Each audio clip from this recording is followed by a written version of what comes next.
tanda penderitaan, tetapi kebangkitan adalah tanda kemenangan. Kemenangan atas dosa, kemenangan atas maut, kemenangan atas kuasa kegelapan. Dan tanpa kebangkitan Yesus Kristus, maka sia-sialah iman kita. Tetapi karena Kristus bangkit, kita hidup dan kita mempunyai arah yang baru. Kita mempunyai tujuan baru dalam hidup. Kita mempunyai identitas yang baru.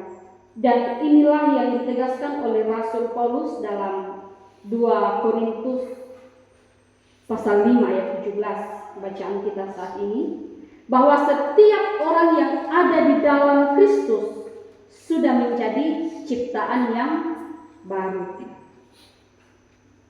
Dalam teks ini, dalam bacaan kita, Rasul Paulus menggunakan istilah yang sangat kuat, yaitu ciptaan baru. Istilah ini dalam bahasa Yunani, saudara-saudara, merujuk pada sesuatu yang benar-benar baru. Bukan sesuatu yang diperbaharui, bukan sesuatu yang sudah ada, tetapi sesuatu yang benar-benar baru. Nah, saudara-saudara, ada beberapa poin penting yang terjadi ketika peristiwa kebangkitan Yesus. Yang pertama, kebangkitan sebagai fakta historis atau sesuatu yang betul-betul terjadi. Banyak pandangan yang menolak tentang kebangkitan Yesus dengan mengatakan bahwa Yesus itu tidak bangkit, tetapi kenapa kubur kosong? Karena mayatnya dicuri. Tetapi pandangan ini langsung dibungkam oleh penampakan Yesus kepada beberapa murid yang membuktikan bahwa ia betul-betul bangkit dari kematian. Jika hanya 1-2 murid yang melihat Yesus setelah kematiannya, bisa kita katakan mungkin itu halusinasi. Karena seringkali ketika orang sangat dalam rasa sakitnya atau dalam rasa dukanya atau kesedihannya, seringkali orang berhalusinasi. Tetapi penampakan Yesus tidak hanya kepada 1-2 murid, tetapi beberapa murid seperti Maria Magdalena, lalu 2 murid yang berjalan menuju ke Emmaus, dan murid-murid yang lain.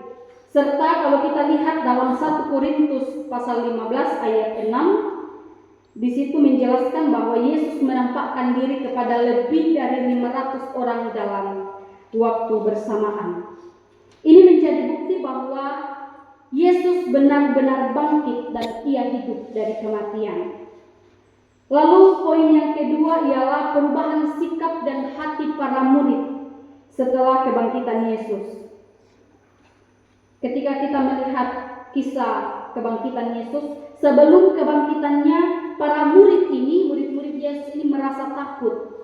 Mereka bersembunyi dari keramaian, bahkan terjadi penyangkalan yang dilakukan oleh Simon Petrus.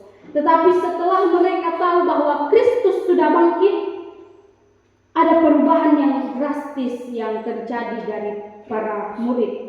Mereka menjadi berani dalam memberitakan Injil. Bahkan mereka siap untuk mati martir demi Kristus, demi Injil. Nah, secara psikologis dan historis akan sulit untuk menjelaskan perubahan yang dialami oleh para murid tanpa suatu peristiwa yang besar yang betul-betul terjadi. Kebangkitan Yesus merubah hidup mereka dari ketakutan menjadi keberanian. Dari hidup yang lama, hati mereka diubahkan menjadi hidup yang baru. Kebangkitan Kristus membaharui kehidupan para murid dan juga kehidupan umat percaya. Saudara-saudara, dulu kita hidup di dalam dosa. Sejak manusia pertama memberontak dan tidak taat terhadap perintah Allah. Tetapi sekarang kita adalah anak-anak Allah. Identitas kita berubah total. Kita bukan lagi budak dosa, tetapi orang merdeka, dimerdekakan di dalam Kristus.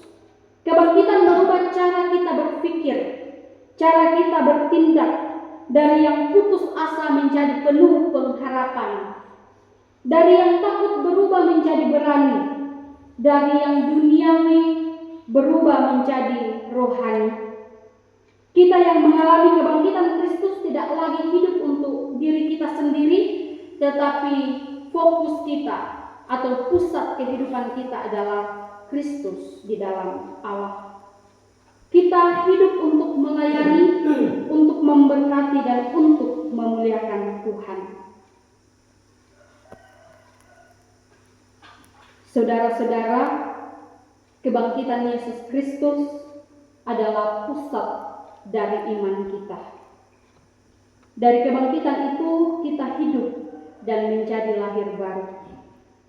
Pertanyaannya bukan apakah saudara percaya, tetapi pertanyaannya adalah apakah kita selama ini, selama kita menjadi orang Kristen atau pengikut Kristus, sudah menunjukkan bahwa kita adalah ciptaan yang baru? Apakah saat menghadapi masalah kita tidak langsung putus asa tetapi berharap kepada Kristus?